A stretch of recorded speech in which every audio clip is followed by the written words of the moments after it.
Hello and welcome back to the Sideline Eye podcast.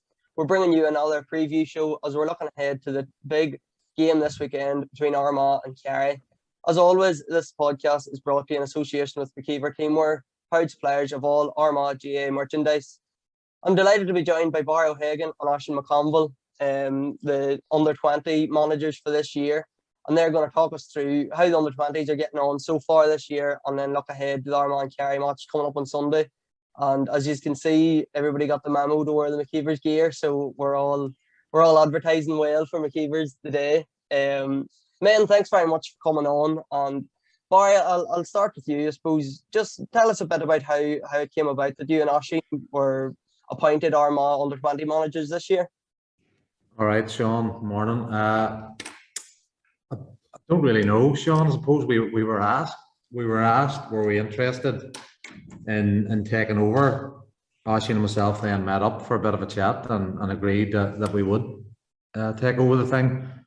The lads, a good group of the lads, had been working away with Kieran McKeever and Julie Davis from an S&C point of view from around Halloween time in the Armagh gym and doing bits and pieces in the pit. So we were asked would we come in and could we assemble a backroom team, which we did. So I think it was just as simple as we were asked, we're interested. We put together a very good backroom team, we think, with Martin Kelly, Paul Gaffney, Stephen O'Hagan involved. So just as simple as that, we were asked, we were interested, met up and agreed to take it. And Oisín, how have you found it so far? How have things been? I know you have played 3 games so far. Well, I suppose the first thing was to see could me and Bumpy agree on anything, never mind everything. But we never worked together before, so I suppose there's a little bit of finding out to do there. And then, as Bumpy says, we put a backroom team together. And I suppose the good thing about the backroom team is that it's tight. It's pretty tight. You know, it's not a hell of a lot of people involved. We've got a nice tight group there. I think the players have responded really, really well as far as commitment. They are a dedicated group. They're very diligent in, what they're doing as far as, their conditioning and that. So when they arrived with us, they're already in good enough shape to start training, and then it's just trying to mold a simple structure around how we play, and also just about, we were very keen to change a few things when we went in as far as culture and that was concerned, and I think slowly but surely that has happened. It's a fairly small window when you think about the under-20 as a competition, but I think so far so good. I think, as I say, the players have responded really, really well. They're very eager to learn, and obviously very eager to make the transition to the senior football, and under-20s now has probably become more essential than it ever has, and we have an extremely good group of lads, and a lot of them will go on and represent Armagh, but I suppose this is the first step along that journey. And Oisín, just on changing the culture within the group, how difficult is that for boys of this age? Like, there's so many other distractions. I'm sure there's boys at uni and stuff, so how difficult a job is that? It's probably not as difficult as you think, in that, a lot of those guys who are in there for a reason. They're very driven individuals. You have to be in order to play in the county football, I think. But in one way, it wasn't that difficult. And in another way, obviously, I would feel that, at underage Armagh have not been excelling in the last 5 or 6 years, probably. And that's probably, to put it mildly. So I think, just that have that winning mentality, in that we're not here to make up the numbers anymore. We're here to be serious about actually going and performing and winning things. So again, it's a very unforgiving environment because, when you go into championship, it's knockout football. But look, that's just the way it is. And for this group of boys, they're well capable of going on and achieving bigger and better things. And I suppose when you're trying to change that as a culture, it's actually quite difficult. But when you're talking about the individuals that we have, and we've arrived, I suppose, at a panel now that are diligent and dedicated, but also can play a bit of ball as well, which which definitely helps. And Barry, I just want to give a mention to your captain, Lee Rice, who was appointed captain a couple of weeks ago and unfortunately picked up an injury, a season-end injury in training. And it's just unfortunate for him because I think Lee would be well known now. He has a good couple of years under his belt in Clevie at senior level and has performed well for their seniors in the championship over the past 2 years. And it's just unfortunate for him that he's going to miss the rest of the season. Yeah, Sean, look, a great lad, standout choice for us as captain of the team. You know, from the first day we came in, even before that, when the group were training McKieran McKeever and Julie Davis, he was leading the whole thing, and really devastating, bad injury. You know, he broke his leg 2 Wednesdays ago. He was absolutely flying, first and foremost as a footballer, playing really well that particular night, and just an innocuous challenge. Just 2 lads went for the ball and the way he landed on 5 minutes before the end of the session. So heartbreaking for him. Like, he's worked his socks off. Oisín talked about these lads want to go and represent Armagh and live the lifestyle, and Lee's a case in point of that. He's got himself to this level where he was able to captain an Armagh team, played against Westmeath. We beat Westmeath in the first game and then broke his leg the week of the Monaghan game. So probably really devastating for Lee, but he's so popular in the group as well, and popular with us as a management team, that it's probably took a lot out of the lads. We played Monaghan that week, didn't get out of the traps in the first half, got going in the second half, and probably had a big impact on the group in terms of how it affected them. You know, it's never nice with bad injuries, but Lee's been working away with physio team and seeing his consultant surgeon, so he has surgery planned soon. He's going to be out for a good part of this season, but look, you know, Lee has a big future ahead of him, and if he keeps going the way he's going, I've no doubt he'll break into the Armagh senior panel at some stage. And Barry, you mentioned that first round win over Westmeath, and you have played Monaghan and Cavan ever since in the development league. How have them games been? How have you found it? And obviously everything's building towards the championship. You meet Donegal now. I think it's on the 1st of April. So is everything targeting towards that?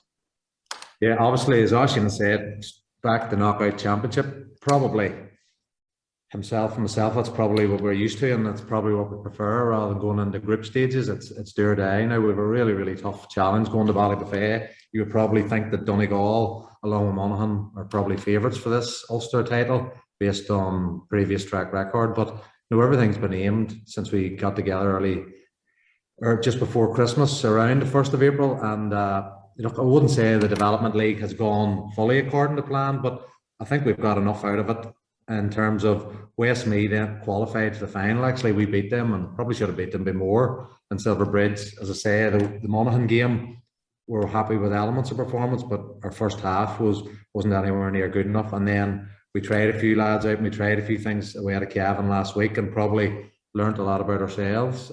So look, it hasn't went exactly according to plan, but we're happy what we've got out of it. We've had a number of challenge games, and as Oisín said, look, the lads have really tightened as a group, and the training's been going particularly well. But I suppose the proof will be in the pudding on the 1st of April in Ballybofey, and that's what we're targeting. And I suppose you talked earlier there about success and what success. Obviously, long term, you want to get as many lads through into the senior setup as possible and end up as good club players as well. But the culture thing, living the lifestyle of these lads seems to be okay, but it's the culture and that mindset around winning. So that's what we've been trying to change, and short-term success this year is winning silverware. It's as simple as that. I believe there's always good enough footballers in Armagh at any level to challenge at the top level, a wee bit of structure and hard work, and that's what we're setting out to do this year. We believe, you know, it's about silverware this year for the group of lads we have. And I'm sure you're going to follow that up, Oisín, and agree with that. That, you know, Armagh, the last time Armagh were in the under-20 final, I think it was 2017, they got to the Ulster final, and while they were beat, Rian O'Neill, Conor O'Neill, you know, Conor Turbot, Ross McQuillan have all come off the back of that team and are now, you know, playing well in Division 1. But is success winning trophies? Is that the big thing for Armagh now at this stage? I think you can gauge it in a couple of different ways. I think, you know, Bumpy already said about, you know, the ideal thing is for these players to all come through and represent, you know, Armagh at senior level. That's probably not going to happen, but we try and get as many as we can through. But I think while you're doing that, I think some semblance of success for Armagh is picking up some silverware now. So that has to start with an Ulster Championship. So, that's the aim. The aim is to win an Ulster Championship to begin with and see how we go there. But there hasn't been a legacy of, success, at underage in Armagh for some time. So I think it's time to change that. I think there seems to be, a bit of a feel good about, the changes that have been made as far as how the minors are going and how the under-20s are going. And I suppose just the next layer on top of that for everybody is to go and win something. And I think that would give these young lads huge belief in what helped them in their development as far as moving on to the next. But look, essentially, underage football is about getting players through the senior level. But if you can get a bit of success along the way, I think that, that would be ideal. And I think also ideal in changing a lot of the mindset. When you're trying to change culture, you're trying to change, a mindset and that winning culture. And we don't have that at the minute. And, that's what we're really, really trying to change now. Well, hopefully, fellas, it'll be a big and successful year for you. And always, I'll be covering the under-20s championship for the rest of the year as well. But fellas, I want to speak about the game coming up this weekend. It's Armagh and Kerry.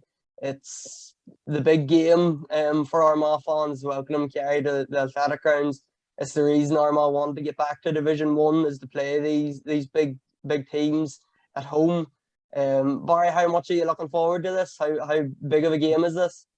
When I seen the fixture list, that was probably the one game I was looking forward to. As a young lad, I remember Kerry would have came to David Park and Lurgan quite a bit when I was younger, the great Kerry team, and I remember just getting in, climbing over the fence, watching them. In the days, the early '80s, around when Joe Kiernan, Colin McKinstry, Jimmy Smith, people like that were playing. So when we seen that was the fixture that excited me the most. But we're going to miss the game. We're actually away this weekend for training weekend, and we won't go home to Sunday evening. So we're actually going to miss the game. So I expect it to be a full house. And look, a great test. Armagh probably should be sitting level with Kerry at the top of the table at the minute. If you look at the Mayo game, probably left it behind us. So it is a real top of the table clash, and I'm sure Geezer and the lads are really looking forward. It's a real test. It's going to be a championship type battle. Athletic Grounds hopefully will suit us, and Kerry will no doubt come with their full team trying to qualify early for the final, and then in their last group game try some players out. So it'll be a real challenge for Geezer and the lads, but sure, it's great championship preparation. It's like a knockout game. If Armagh can win it, there's a good chance they'll be in the final. So really looking forward to seeing the game when we get home. And actually, what is it about Kerry? Like, everybody seems to love Kerry, and I know Barry's talking about the sort of golden years team. I remember the team of the noughties had so many great players and quality players and big matches against Armagh. What is it about Kerry that brings so much excitement? I just think it's their history. I think it's how good they've been, how every generation has had those special players. When we think about the players you look up to when you're growing up, and for a lot of young lads around Armagh, I mean, they'll be looking at David Clifford, and a lot of them will be there purely and simply, I suppose, to see the likes of him and Sean O'Shea. And I think the great thing is, and I noticed this when I took my young kids to Croke Park when Armagh beat Dublin in the first round of the league this year, was that, like, my kids were absolutely astounded that Armagh could beat Dublin, because all they'd ever known was Dublin success. Anytime they'd been in Croke Park, Dublin were always picking up the cups, and they were always winning quite convincingly. And the fact that Armagh could go up and win that game, I think for a lot of young lads who were growing up, really made them sit up and take notice of this current Armagh team. I think they have their own heroes within Armagh now, but still Kerry brings something special. Once you see that jersey, I think it's special. You're testing yourself against the best, as far as our players are concerned. I think if you can compete with Kerry in any given season, then you're destined for bigger and better things. But I think the main thing is the fact that they have so many special players, and I think Clifford obviously tops the list in that regard. So when Kerry are coming to town, you know what you're going to get. You know you're going to get a challenge. And as much as, I remember my first game against Kerry, and, all I'd ever seen was, how silky they were, how good they were in the ball. But physically, you get tested as well. And that was the thing I noticed, very, very quickly about playing against Kerry on numerous occasions, was that physically you were tested. And I think Armagh will be physically tested. But I think it's a game that they will love. I think anybody who was in the athletic grounds for Armagh and Tyrone would realise that was a special occasion. The place was absolutely bunged. It was all Ireland champions, and I think in another regard, it probably won't be just as packed as what it was, because you probably won't have the Kerry fans, but you'll have a lot of people who are just purely and simply going there to see a good game of football. Because I think, if I was thinking of the two teams in the country that play, a nice brand of football, it's probably Armagh and Kerry. Now, I think Armagh will have to batten down the hatches a little bit against them and keep it fairly tight in the way that they did against Tyrone in the first half. But look, I think Armagh are a match for anybody, and I think that's for all us fans who've been waiting for this time to come. I think it's a very, very enjoyable time, and I think most Armagh people now, the fact that we are safe in Division 1, will go embrace it and really enjoy the occasion now. And on that, Barry, probably Armagh and Kerry are the two, they like to kick the ball, and Armagh have shown that they can get by men behind the ball, they can get 14, 15 bodies, but, they can break at pace, and they do try to keep somebody up, whether it be Rian O'Neill, Jason Duffy, Ed Nugent. They do try to keep somebody up for that kicking option. What way do Armagh set up this weekend, do you think, Barry? Is it, because they're coming up against the likes of Clifford and Shawnee O'Shea, they'll have to, as Oisín says, batten down the hatches a wee bit, but it's difficult not. They don't want to give away their own game plan and take too much away from what they can do on the front foot. No, I think, as Oisín says, I think the first half will be a cagey affair. I think Armagh will be defensive enough and trying not to give too much away, and certainly in the first 20-25 minutes. And when the game opens up, the last 15 or 20 minutes to go, we could have a bit of a shootout. But I just suspect that this weekend is probably going to be a low scoring affair. I don't think there's going to be an awful lot of room. Armagh will have their homework done on the Kerry forwards. We talk about Clifford, but his brother and Moynihan and Sean O'Shea was missing last week. They've serious firepower up front. So Armagh, I think, will be very, very cagey during this game and try and get away on the break. But I think it will be more low scoring than what we've seen in the league to date. I don't think it's going to be a shootout, but I'm not great at predictions, so the game could end up about 3-14 to 3-13 based on my predictions. And Barry, Armagh and Kerry, there's probably a perceived notion out there that Kerry's defence can be got at. That's their big weakness, but they've only conceded one goal in the league so far. Is that a big weakness for them? Is that a target for Armagh, or how do you see Kerry's defence? Well, Kerry have obviously brought Paddy Talley in, and you can see the way he sets teams up. Even watching their game against Mayo the other night, Mayo probably with the breeze should have kicked on and won the game. They were wasteful in possession, bringing the ball into contact quite a bit. So I'm not so sure that Paddy Talley's style will help Kerry when they get to Croke Park. So I think they're a work in progress. If they don't bring bodies back, they can be got at. Tyrone proved that last year in the championship in the wide surrounds of Croke Park, but I still don't think they have it nailed. I think the big thing that Jack O'Connor's brought in, Kerry are kicking the ball more, and that's what's making them more exciting. I think in the last couple of years we were more hand passing, but that's the one thing I've noticed really in all Kerry games this year. They're kicking the ball more, and it makes them more dangerous, more effective, considering the forward line that they have. And if you're kicking the ball more, you're going to be getting it into David Clifford more. So last weekend, I suppose, was bad conditions down in Kerry against Mayo. So no, I still think they can be got at in terms of their defence. Yeah. What do you think, Oisín? Is there many changes from the Kerry team? We've seen Tyrone beaten last year in that All-Ireland semi-final. Or what has been the big change that Jack O'Connor has brought? I think defensively, just as individuals, you're right. Bumpy's talking about a massive change. The fact that Tally has come in as far as getting bodies behind the ball. There hasn't been a huge change there.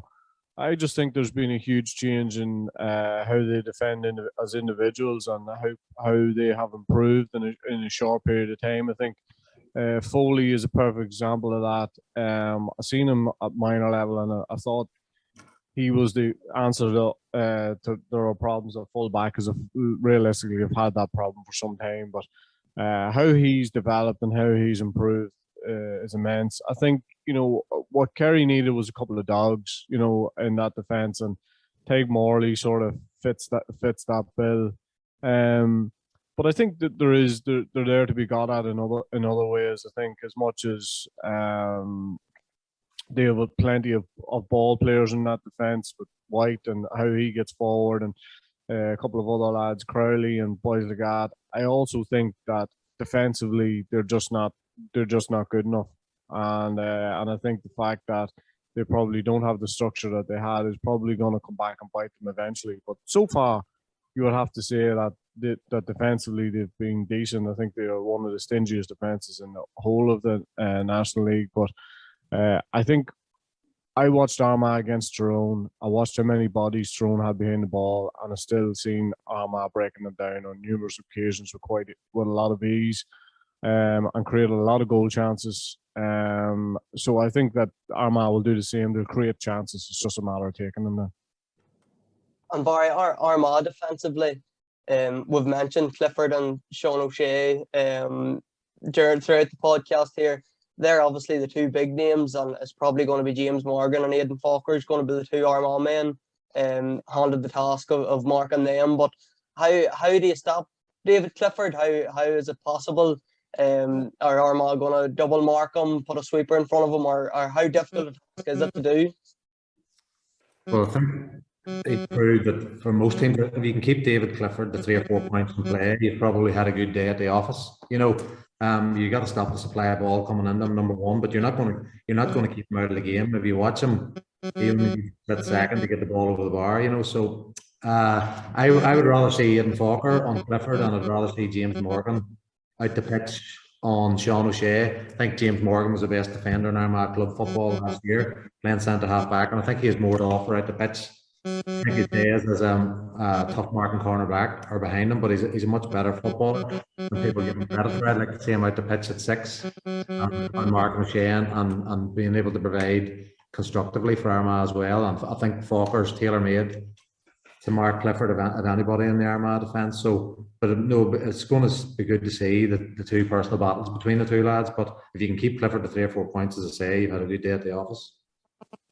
And Ethan Rafferty being in nets, Barry as well. I want to touch on this. I'll probably not spend too much time on it because I've spent a lot of time in the last 2 podcasts talking about this. But probably the worry is we're seeing what Kerry done with Rory Began coming out the field, and Rory Began's the best at it. Ethan's only had 2 games doing it.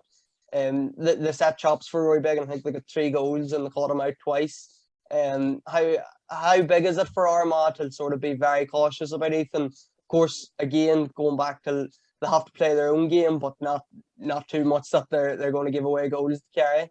Yeah, no, I don't see him coming too far out the field this weekend. I definitely don't. I don't think we'll take any chances at the weekend. This will be a tight, cagey game. The most important thing is his kickouts, and look, we know he's a great booming kickout, but Ossie and myself actually discussed on it last night. He doesn't let any team rush him. I think that's his major plus point. He kicks the ball when he's ready, and when an Armagh man's in space, be that medium or a long kick out. So no, I can't see him leaving the D area too often. I don't think Armagh will make the mistake that Monaghan made. And look, Begum's caught out probably the first time in his career, but everybody's entitled to a bad day, but I don't see Armagh replicating that. I think the most important thing for Ethan there is to get most of his kickouts away at the weekend.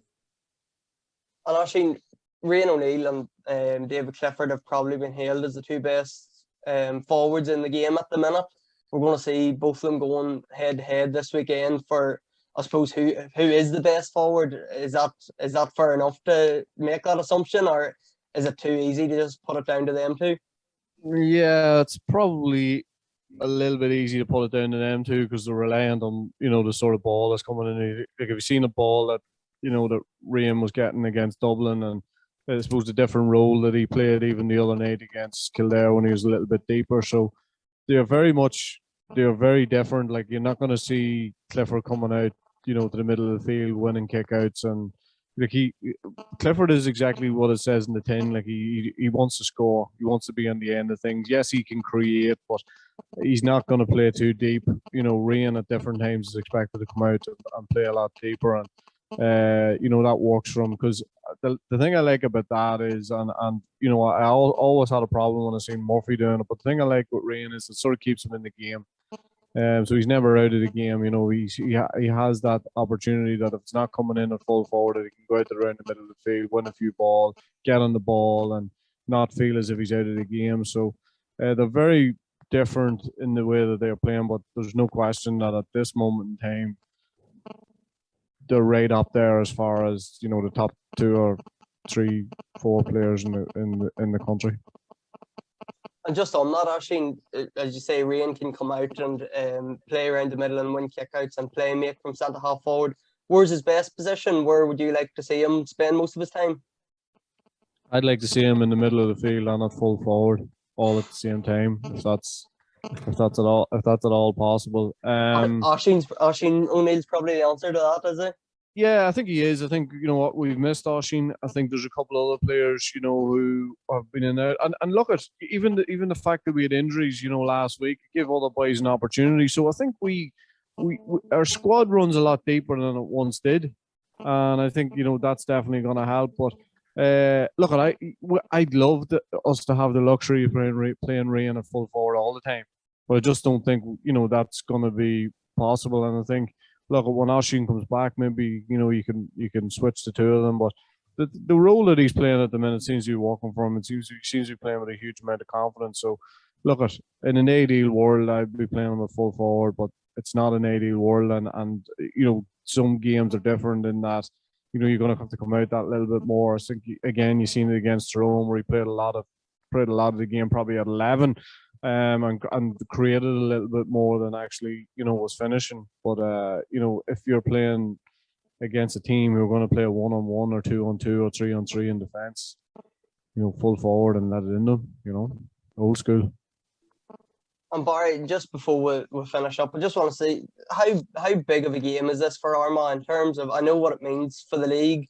If they win, there'll be an equal points with Kerry and a chance to get to the league final. But in terms of confidence that it'll give the team and momentum, a month out from the championship, how massive a game is this for Armagh?